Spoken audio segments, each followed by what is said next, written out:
الحمدللہ رب العالمین والصلاة والسلام علی سید المرسلین اما بعد۔ پچھلی ویڈیو میں ہم نے پانی کے بارے میں سنا کہ کس کا جھوٹا پانی پاک ہے، کس کا ناپاک،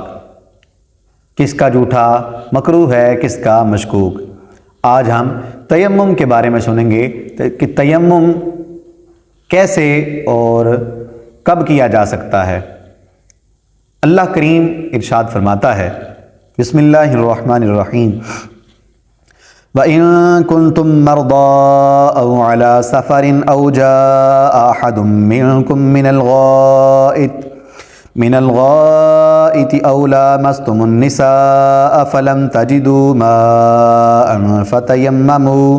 فَتَيَمَّمُوا صَعِيدًا طَيِّبًا فَامْسَحُوا بِوُجُوهِكُمْ وَأَيْدِيكُمْ مِنْهُ۔ ترجمہ یعنی اگر تم بیمار ہو یا سفر میں ہو یا تم میں کا کوئی پخانہ سے آیا یا عورتوں سے مباشرت کی یعنی جماع کیا اور پانی نہ پاؤ تو پاک مٹی کا قصد کرو تو اپنے منہ اور ہاتھوں کا اس سے مسح کرو۔ صحیح بخاری میں بروایت ام المومنین عائشہ صدیقہ رضی اللہ تعالیٰ عنہ مروی فرماتی ہیں کہ ہم رسول پاک صلی اللہ علیہ وسلم کے ساتھ ایک سفر میں گئے، یہاں تک کہ جب بیدا یا ذات الجیش میں ہوئے میری ہیکل ٹوٹ گئی۔ رسول اللہ صلی اللہ علیہ وسلم نے اس کی تلاش کے لیے اقامت فرمائی اور لوگوں نے بھی حضور کے ساتھ اقامت کی، اور نہ وہاں پانی تھا نہ لوگوں کے ساتھ پانی تھا۔ لوگوں نے حضرت ابو بکر صدیق رضی اللہ تعالیٰ عنہ کے پاس آ کر عرض کی، کیا آپ نہیں دیکھتے کہ صدیقہ نے کیا کیا؟ حضور کو اور سب کو ٹھہرا لیا، اور نہ یہاں پانی ہے نہ لوگوں کے ہمراہ ہے۔ فرماتی ہیں کہ ابو بکر رضی اللہ تعالیٰ عنہ آئے اور حضور اپنا سر مبارک میرے زانوں پر رکھ کر آرام فرما رہے تھے، اور فرمایا، تو نے رسول اللہ صلی اللہ تعالی علیہ وسلم اور لوگوں کو روک لیا، حالانکہ نہ یہاں پانی ہے نہ لوگوں کے پاس پانی ہے۔ ام المومنین فرماتی ہیں کہ مجھ پر عتاب کیا اور جو چاہا اللہ نے انہوں نے کہا، اور اپنے ہاتھ سے میری کوکھ میں کونچنا شروع کیا، اور مجھے حرکت کرنے سے کوئی چیز مانے نہ تھی مگر حضور کا میرے زانوں پر آرام فرمانا۔ تو جب صبح ہوئی، ایسی جگہ جہاں پانی نہ تھا حضور اٹھے، اللہ تعالیٰ نے تیمم کی آیت نازل فرمائی اور لوگوں نے تیمم کیا۔ اس پر اسید بن حدیر رضی اللہ تعالیٰ عنہ نے کہا کہ اے آل ابو بکر، یہ تمہاری پہلی برکت نہیں، یعنی ایسی برکتیں تم سے ہوتی ہی رہتی ہیں۔ فرماتی ہیں جب میری سواری کا اونٹ اٹھایا گیا وہ ہیکل اس کے نیچے ملی۔ اسی طرح صحیح مسلم شریف میں بروایت حذیفہ رضی اللہ تعالیٰ عنہ مروی ہے، حضور اقدس صلی اللہ علیہ وسلم ارشاد فرماتے ہیں، من جملہ ان باتوں کے جن سے ہم کو لوگوں پر فضیلت دی گئی یہ 3 باتیں ہیں۔ نمبر 1، ہماری صفیں ملائکہ کی صفوں کی مثل کی گئیں۔ نمبر 2، ہمارے لیے تمام زمین مسجد کر دی گئی۔ اور نمبر 3، جب ہم پانی نہ پائیں زمین کی خاک ہمارے لیے پاک کرنے والی بنائی گئی۔ یہ حضور علیہ الصلوۃ والسلام کی خصوصیات میں سے 3 خصلتیں یہ بھی ہیں، 3 خصوصیات یہ بھی ہیں کہ حضور کی امت پر اللہ تعالیٰ نے یہ مہربانی فرمائی کہ ہم جو نماز کے اندر صفیں بناتے ہیں یہ صفیں اللہ پاک نے ملائکہ کی مثل کر دی ہیں، سبحان اللہ۔ اور تمام زمین کو ہمارے لیے مسجد بنا دیا ہے اور تمام زمین کو ہمارے لیے پاک کرنے والی بنا دیا ہے۔ تو یہ تیمم کا جو پس منظر ہے کہ تیمم کب سے فرض ہوا یا کب سے یہ سلسلہ اس کا شروع ہوا، اس بارے میں ہم نے سنا۔ حدیث پاک ہے ابو داؤد اور دارمی نے ابو سعید خدری رضی اللہ تعالیٰ سے روایت کی، فرماتے ہیں 2 شخص سفر میں گئے اور نماز کا وقت آیا، ان کے پاس پانی نہ تھا، پاک مٹی پر تیمم کر کے نماز پڑھ لی، پھر وقت کے اندر پانی مل گیا، ان میں ایک صاحب نے وضو کر کے نماز کا اعادہ کیا اور دوسرے نے اعادہ نہ کیا، پھر جب خدمت اقدس میں حاضر ہوئے اس کا ذکر کیا تو جس نے اعادہ نہ کیا تھا اس سے فرمایا کہ تو سنت کو پہنچا اور تیری نماز ہو گئی، اور جس نے وضو کر کے اعادہ کیا تھا اس سے فرمایا تجھے دونا ثواب ہے۔ مسئلہ، جس کا وضو نہ ہو یا نہانے کی ضرورت ہو اور پانی پر قدرت نہ ہو تو وضو اور غسل کی جگہ تیمم کرے۔ وضو اور غسل دونوں کی جگہ تیمم کیا جا سکتا ہے۔ پانی پر قدرت نہ ہونے کی چند صورتیں ہیں۔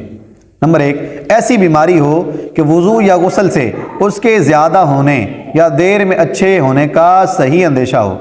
خواہ یوں کہ اس نے خود آزمایا ہو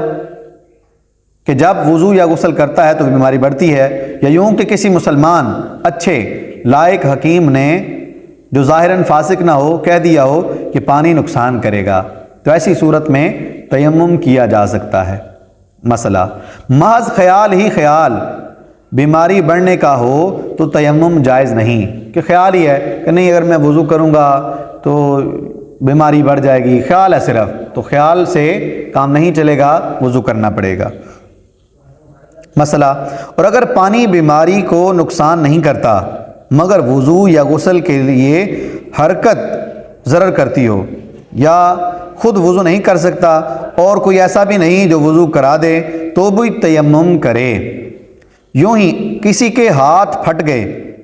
کہ خود وضو نہیں کر سکتا اور کوئی ایسا بھی نہیں جو وضو کرا دے تو تیمم کرے۔ مسئلہ، بے وضو کے اکثر اعضائے وضو میں یا جنب کے اکثر بدن میں زخم ہو یا چیچک نکلی ہو تو تیمم کرے، ورنہ جو حصہ عضو یا بدن کا اچھا ہو اس کو دھوئے اور زخم کی جگہ اور بوقت ضرر اس کے آس پاس بھی مسح کرے، اور مسح بھی ضرور کرے، اور اگر مسح بھی ضرر کرے تو اس عضو پر کپڑا ڈال کر اس پر مسح کرے۔ یعنی کوئی ایسا بندہ ہے کہ جس کے سارے جسم پر ہی کوئی بیماری ہے، اگر پانی ڈالے گا تو بیماری بڑھے گی، تو پھر اس کو تیمم کر لینا چاہیے، تیمم کر کے وہ نماز پڑھے۔ اور اگر ایسا نہیں بلکہ کچھ حصہ ٹھیک ہے کچھ حصہ خراب ہے، تو جو حصہ ٹھیک ہو جس کو دھونا ہے وضو یا غسل میں تو اس حصے پر پانی بہائے، اور بقیہ حصے پر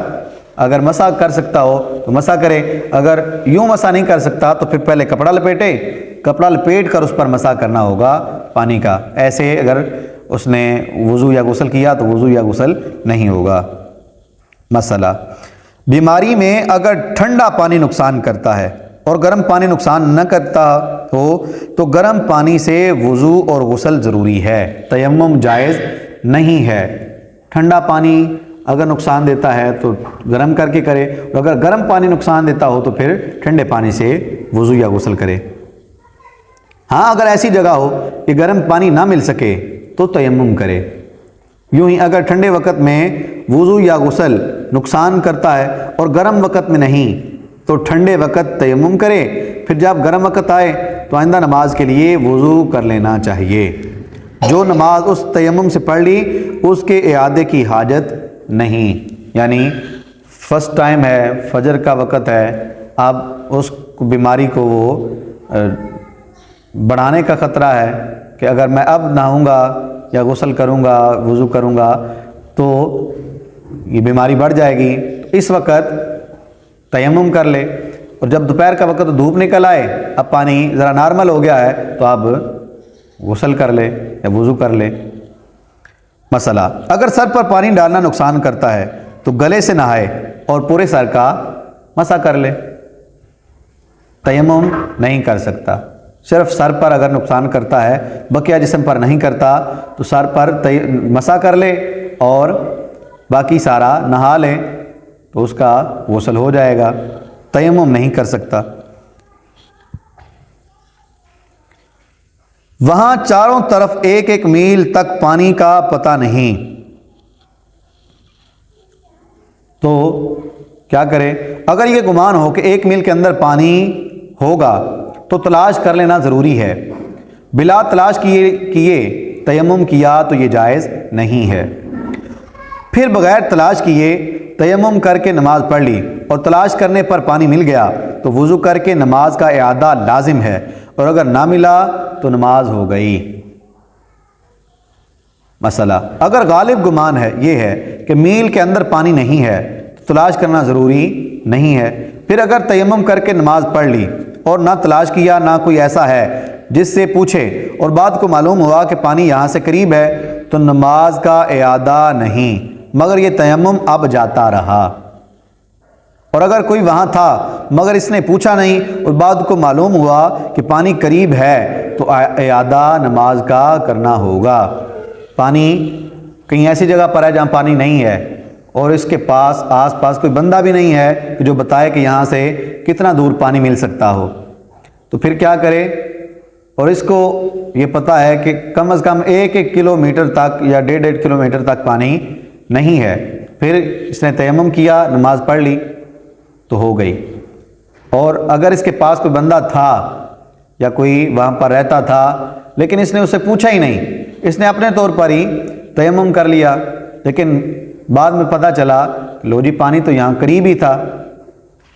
اب اس کو چاہیے کہ وضو کرے اور نماز کو دوبارہ پڑھے۔ مسئلہ، اگر قریب میں پانی ہونے اور نہ ہونے کسی کا گمان نہیں تو تلاش کر لینا مستحب ہے، یعنی یہ پتہ نہیں کہ یہاں سے اب پانی ہو سکتا ہے مل جائے، ہو سکتا ہے نہ ملے، یوں کیفیت ہو تو پھر تلاش کر لینا ضروری ہے، مستحب ہے، اور بغیر تلاش کیے تیمم کر کے نماز پڑھ لی تو ہو گئی۔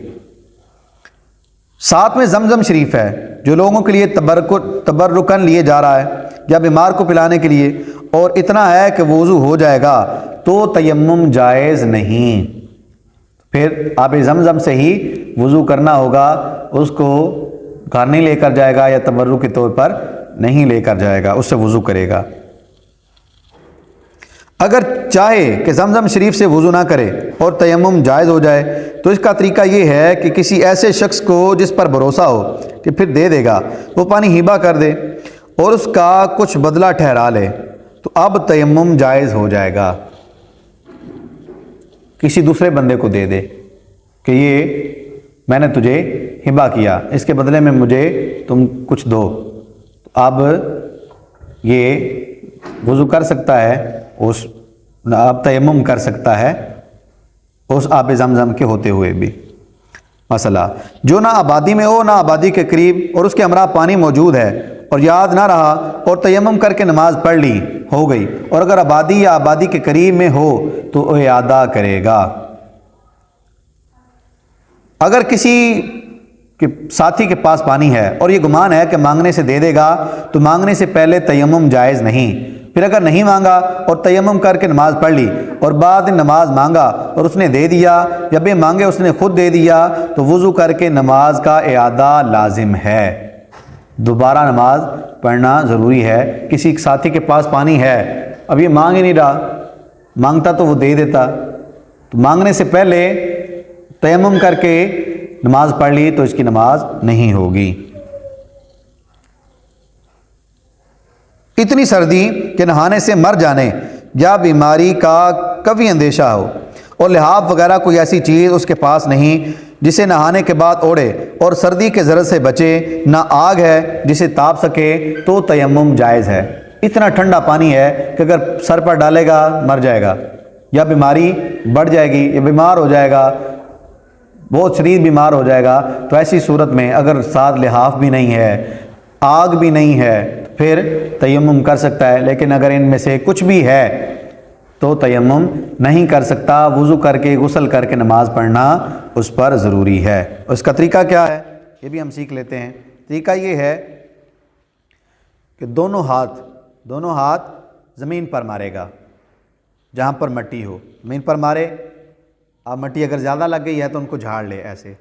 پھر کیا کرے، پورے منہ پر، جس طرح وضو کرتے ہیں نا ہر ایک عضو پر پانی بہاتے ہیں، ایسے ہی ہر ایک عضو پر یہ ہاتھ پھیرے، بھووں پر، پلکوں پر، اندر، اوپر، نیچے، داڑھی کے اندر، ایسے بڑے اچھے طریقے سے کر لیا۔ یہ ایک اس کا رکن ادا ہو گیا۔ اب دوسرا، پھر دوبارہ ہاتھ مارے اور پھر مٹی اگر زیادہ لگ گئی ہو تو جھاڑ لے، پھر کیا کرے، یہ 3 انگلیاں لے، سیدھے ہاتھ سے 3 انگلیوں سے شروع کرے، یہاں سے پورا اپنا بازو لیتا ہوا یہاں سے واپس لے آئے، یہ سارا اس کا ایک ہاتھ ہو گیا۔ اب یہ ہاتھ اس کا باقی رہ گیا تھا، یہ ہاتھ کو ایسے لیتا ہے، پورا اپنا بازو، اس کا کوئی بھی عضو یعنی خشک نہ رہ جائے، ایسے سمجھیں کہ جہاں پر اس کا ہاتھ نہ پھرا ہو۔ تو یوں یہ 2 اس کے رکن ہیں کہ جن سے تیمم ہو جائے گا۔ پہلا کہ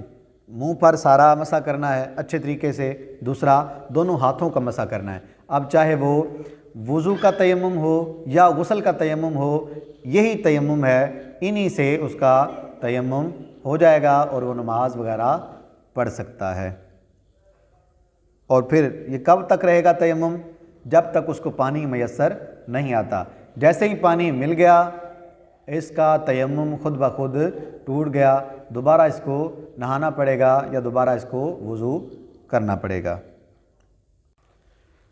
اس میں تیسرا فرض ہے نیت کرنا۔ نیت اس میں ضروری ہے، وضو میں نیت سنت ہے، لیکن تیمم کے لیے نیت کرنا ضروری ہے۔ اگر بغیر نیت کے اس نے تیمم کر لیا تو تیمم نہیں ہوگا، نیت اس میں فرض ہے۔